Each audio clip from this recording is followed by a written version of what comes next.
Irmãos, a igreja de Corinto estava passando por graves ameaças. Problemas internos estavam ameaçando a integridade da igreja. Haviam vários problemas que poderiam se tornar, inclusive, um empecilho para o avanço do evangelho naquela cidade. No texto que lemos, Paulo menciona e ataca diretamente um desses problemas, que era justamente as divisões no meio do povo de Deus. Veja comigo mais uma vez o verso 11, ele diz: meus irmãos, fui informado por alguns da casa de Cloe de que há divisões, ou seja, disputa, contenda, conflitos entre vocês. Percebam, irmãos, que Paulo não está diante de boatos. Paulo não está tratando de fofocas. Ele está combatendo, ele está respondendo ao relato fiel de alguém que fazia parte da igreja de Corinto. Paulo está dando uma resposta a membros fiéis daquela igreja que entenderam a gravidade da situação, que não se conformaram, não compactuaram com o que estava acontecendo no meio da igreja e que então decidiram procurar ajuda. Foram até a cidade onde Paulo estava para pedir ajuda por causa do problema que estava acontecendo. Divisões no meio da igreja. No versículo seguinte, ele diz, no verso 12, ele menciona que algumas pessoas estavam se identificando com Paulo, outros com Cefas, outros com Apolo e outros até com Cristo. E o ponto é, nós não sabemos exatamente se Paulo estava mencionando todas as panelinhas que haviam no meio da igreja. Pode ser que ele estivesse mencionando todas as panelinhas, ou pode ser que ele tenha pego essas exclusivamente para citar um exemplo do que estava acontecendo no meio da igreja. A outra coisa que nós não sabemos são os motivos que levaram as pessoas a escolherem um desses lados. Não sabemos porque alguns escolheram Pedro, outros Paulo, outros Apolo. Não sabemos os motivos. E eu sei, irmãos, que nesse momento a nossa curiosidade fica aguçada. A gente quer saber o motivo. O nosso senso de curiosidade fica aguçado para tentar descobrir os motivos. Sempre que alguma coisa do gênero acontece no meio da igreja, esse senso de curiosidade, né? O querer saber, me conta mais, irmão, para eu orar. A gente até disfarça, às vezes, a nossa curiosidade, esse espírito de fofoca. Às vezes a gente até aguça isso camuflando com essa ideia, né, de piedade, querendo orar. Mas às vezes é apenas isso, curiosidade. Mas veja, como Paulo resolve a questão, irmãos. Paulo não se preocupa em apresentar os motivos. Ele não está interessado em nos dizer por que cada pessoa escolheu um desses partidos. A preocupação dele não é essa, ele não está interessado nos motivos, nas causas que aquelas pessoas poderiam apresentar. Ao invés disso, a preocupação de Paulo é com uma realidade perturbadora. A realidade perturbadora de que havia divisão no meio da igreja. Divisão estava se instalando no meio da igreja. E não importa, irmãos. Não importa qual seja a causa que levou aquelas pessoas a escolherem um lado. O argumento de Paulo é que isso estava errado e isso precisava parar. Imediatamente. Por quê, irmãos? Porque estava afetando a unidade da igreja. Por isso eles tinham que parar imediatamente. Percebam a urgência de Paulo. Ele chega a suplicar. Veja o versículo 10. Ele diz: irmãos, em nome de nosso Senhor Jesus Cristo, suplico a todos vocês que concordem uns com os outros. para que não haja divisões entre vocês. Paulo menciona aqui, irmãos, talvez você ainda não tenha percebido isso, eu quero te explicar. Paulo menciona a gravidade do problema. Ele não apenas reconhece que existe um problema no meio da igreja, mas ele também reconhece a gravidade do problema. E eu quero explicar isso para você. A palavra grega que Paulo utiliza aqui para falar de divisão é cisma. E eu quero explicar isso. Imagine, para você entender, imagine um pano sendo rasgado. Essa é a ideia que Paulo está trazendo. Um pano sendo rasgado. É isso que ele quer dizer com divisão. Você conseguiu imaginar um pano sendo rasgado? O problema, irmãos, é que nós não estamos falando de um pano. Nós estamos falando da igreja de Cristo. Estamos falando do corpo de Cristo. É sobre isso que nós estamos falando. E é aqui que se revela a gravidade do problema. Porque o corpo de Cristo, a igreja de Cristo, estava sendo rasgada, estava sendo dilacerada. Por quem, irmãos? Pelos membros do corpo de Cristo, pela própria igreja. Você consegue imaginar isso? Pare para pensar por um momento nos discípulos de Jesus. Depois que Cristo morreu na cruz, crucificado em favor do seu povo. Vocês lembram como eles trataram o corpo de Cristo? Como eles cobriram o corpo, carregaram o corpo, perfumaram o corpo de Cristo e colocaram numa sepultura adequada? Agora imagine o contrário. Você consegue imaginar eles rasgando o corpo de Cristo que foi crucificado em favor do seu povo? Pois é disso que estamos falando na noite de hoje. Essa é a gravidade do que estamos tratando na noite de hoje. O corpo de Cristo estava sendo rasgado e dilacerado pela igreja de Corinto, porque eles haviam permitido que divisões se instalassem no meio da igreja.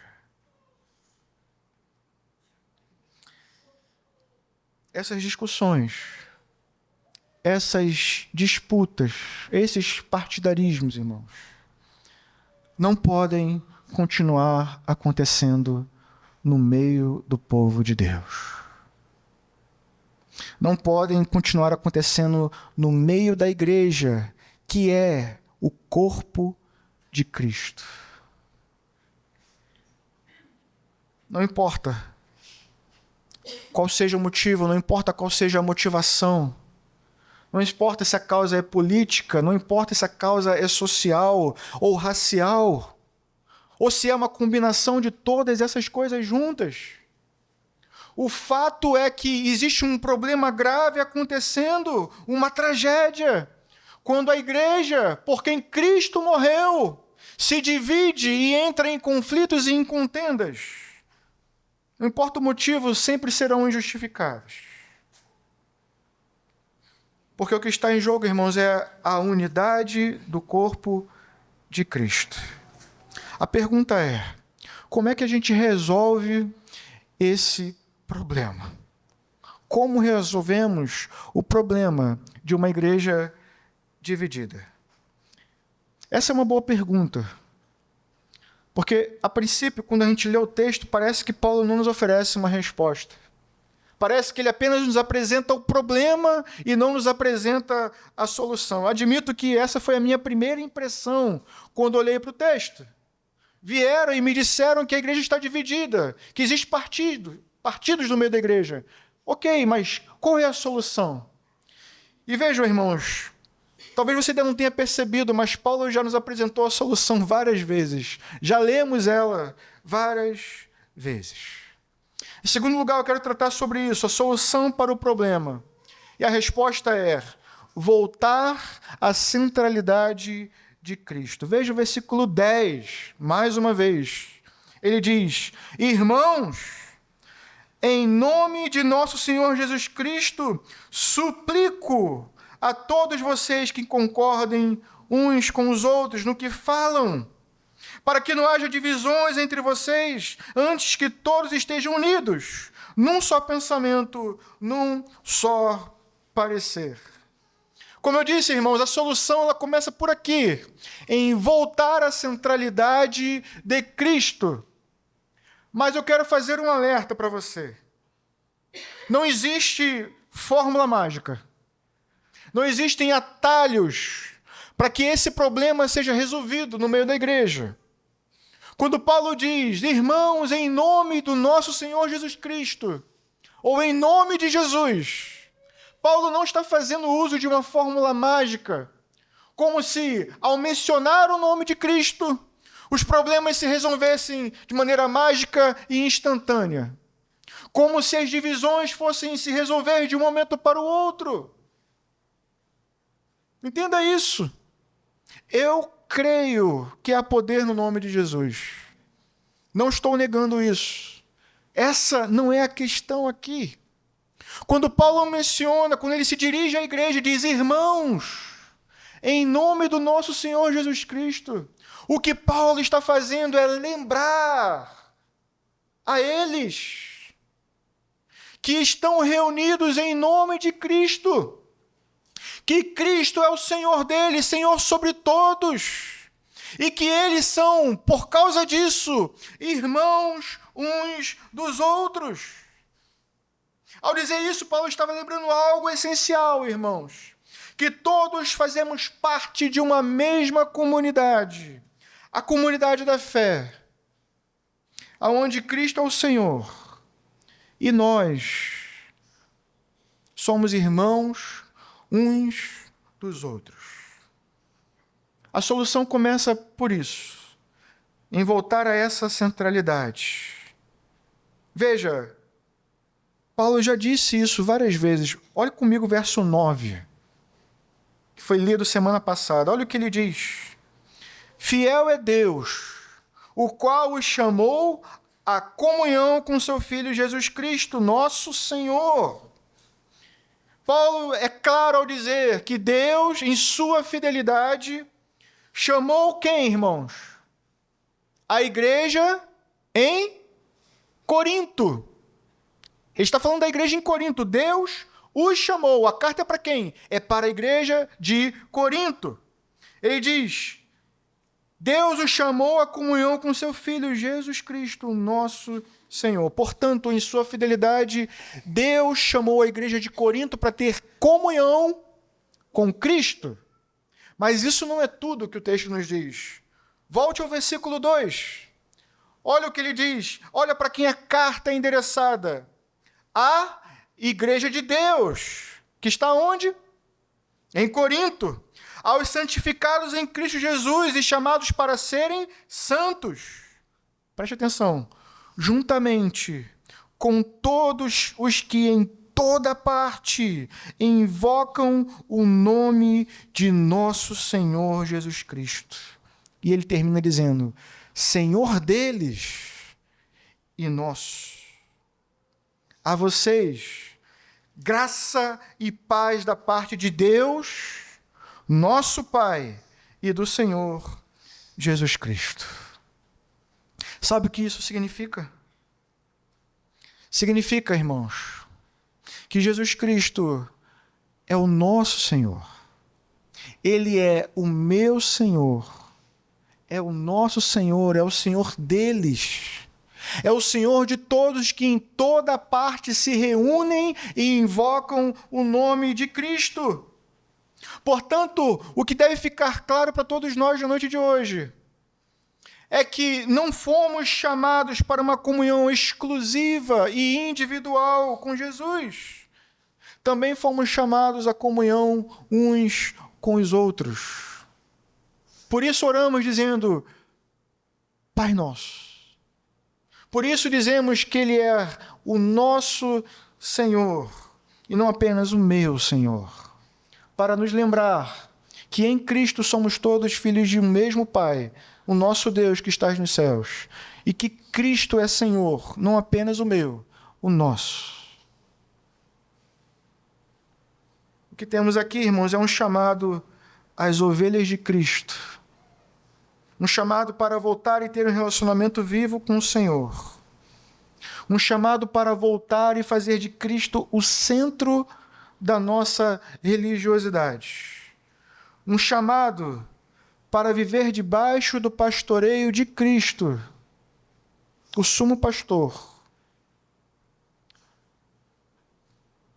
Enquanto caminhamos junto ao rebanho que é de Cristo, com as outras ovelhas do seu pastoreio. Eu queria fazer esse apelo para você na noite de hoje.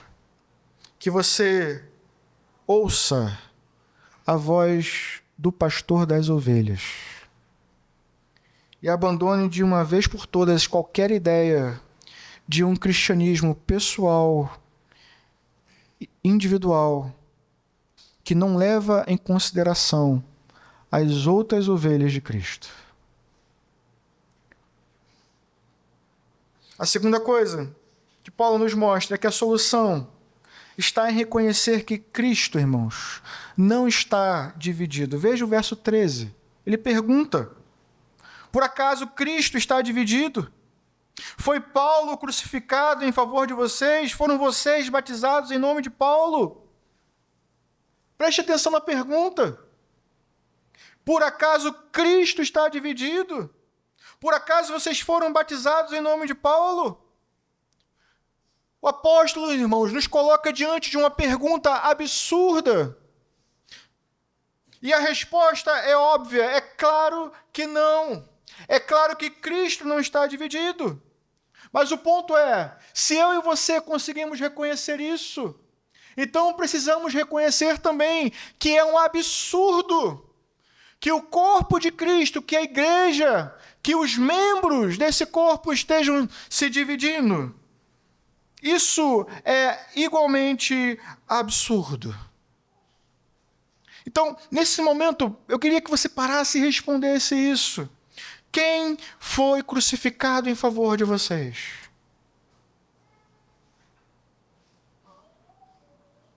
Quem foi crucificado em favor de vocês? Em nome de quem vocês foram batizados? Eu preciso que você pare e responda essa pergunta. Porque se a resposta é Cristo, irmãos, então não podemos entrar pelas portas da igreja, mencionando outros nomes, criando divisões no meio do povo de Deus, falando de partidos, de ideologias, de políticos, como se um ou outro fosse resolver os problemas da nossa sociedade. Como se isso fosse a solução para a nossa sociedade. Uma sociedade que, diga-se de passagem, é corrupta, não apenas os políticos, o povo é corrupto, o povo é depravado, o povo está caminhando longe de Deus. E nós que somos o seu povo não podemos apresentar outra solução que não seja Cristo e este crucificado. Não podemos muito menos entrar pelas portas da igreja e provocar com essas discussões divisões no meio do povo de Deus. Porque nenhum nem outro morreu na cruz em nosso favor. Não foi em nome de um e nem de outro que fomos batizados, mas foi em nome dele, do nosso Senhor Jesus. Esse é o nome que nos une. Esse é o nome que nos identifica. É por causa do nome dele que somos chamados de cristãos. E não há nenhum outro rótulo digno que você deva carregar. Não há nenhuma outra bandeira que seja digna de que o povo de Deus levante, a não ser o nome dele. Porque foi ele quem morreu em nosso lugar, para fazer de nós, irmãos, um único povo, o povo de Deus, o corpo de Cristo, a igreja. Quer me chamar de alguma coisa? Me chame de cristão. E que Deus me ajude a ser digno desse título. Veja, irmãos, o que ponto nós chegamos. A igreja de Corinto estava se dividindo em torno de alguns nomes. Que nomes eram esses? Paulo, fundador da igreja. Apóstolo Pedro. Apolo. Mas veja a que ponto que nós chegamos. Todos esses grandes homens de Deus. Não há dúvidas sobre isso. Mas chegamos num estado de decadência tamanha que agora nos dividimos em nome de quem? Em nome de quem ousamos dividir o corpo de Cristo, irmãos? Que possamos, na noite de hoje, nos lembrar. Existe apenas um Salvador, um Evangelho, um Cristo, e o nome dele é Jesus. A solução está em reconhecer que Cristo é o nosso Senhor. Em terceiro lugar, isso significa então falar, pensar e julgar como o nosso Senhor. Veja o que Paulo diz. Qual versículo, irmãos? Versículo 10, mais uma vez. Irmãos, em nome de nosso Senhor Jesus Cristo, suplico a todos vocês que concordem uns com os outros no que falam, para que não hajam divisões entre vocês, antes que todos estejam unidos, num só pensamento, num só parecer. Volto a dizer, qual era o problema da igreja de Corinto? Eles foram fundados em torno de Cristo, se converteram a ouvir a mensagem de Cristo. Eles eram uma igreja centrada em Cristo. O problema é que em algum momento eles se deixaram influenciar pelas ideologias do lado de fora, pelos filósofos que dominavam a cidade, pelos discursos, pelos partidarismos de fora. Isso começou a entrar dentro da igreja, e em algum momento a igreja também começou a se dividir, porque começaram a adotar as regras, as normas da sociedade, começaram a se afastar da centralidade, da mensagem de Cristo, do exemplo de Cristo. O mundo começou a direcionar a forma como a igreja de Corinto estava se portando. Por isso, irmãos, a solução não é outra, senão voltar à centralidade de Cristo. A comunidade de Cristo deve se reunir em torno de uma única mensagem, e não é outra a não ser o Evangelho de nosso Senhor. Deve ter o foco nessa palavra, deve ser dirigida por esse pensamento. Seu propósito deve ser norteado e suas decisões devem ser inspiradas a partir das Escrituras.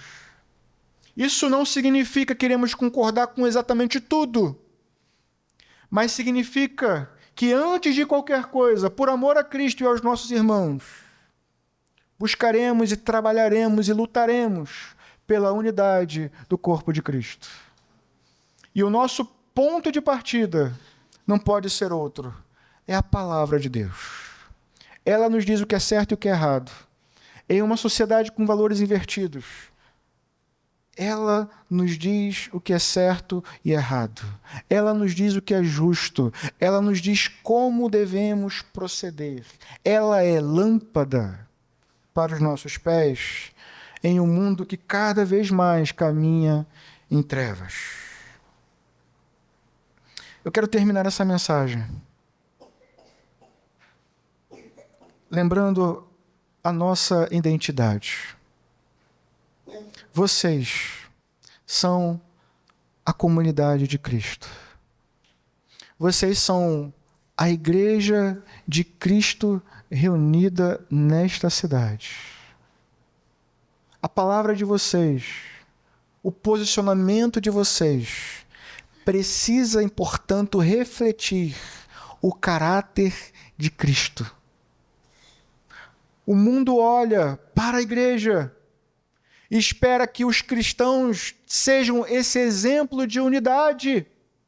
E é grande a nossa responsabilidade, Porque a Escritura diz, irmãos, que Cristo morreu para derrubar a parede de separação. Cristo morreu para fazer de nós o seu povo, a sua família. A nossa responsabilidade é grande, porque nós precisamos ser para o mundo uma prova de que essa mensagem é verdadeira. Portanto, quando a igreja se divide e se dilacera, não é apenas as nossas relações de amizade que são afetadas, é o nome de Cristo que está sendo manchado. É a igreja de Cristo, é o testemunho do Evangelho que está sendo vilipendiado, porque muitas das vezes nós estamos falhando em obedecer a sua palavra. Lembre-se disso. A igreja de Cristo em Juscelino, em Mesquita, precisa ser um farol para essa comunidade. Eles precisam olhar e ver aquilo que viram na nossa festa. Uma igreja unida em prol do reino de Cristo. Essa precisa ser, irmãos, a nossa realidade. A igreja deve falar como Cristo, pensar como Cristo, julgar como Cristo.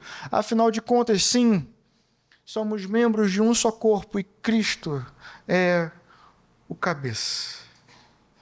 Tendo isso em mente, eu apelo em nome de Cristo que vocês se esforcem para concordar uns com os outros no que falam, no que pensam e no que julgam. Eu queria ler com todos vocês. Tinha ainda algumas outras coisas a dizer, mas eu quero terminar lendo o texto com vocês que se encontra em Romanos, capítulo 15.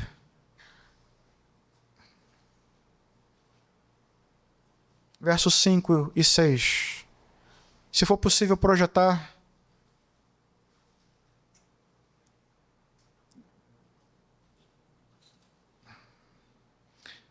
Quero te convidar a que todos juntos possamos fazer a leitura desse texto. Quero chamar aqui também à frente a equipe de louvor, para que nós possamos cantar o último hino.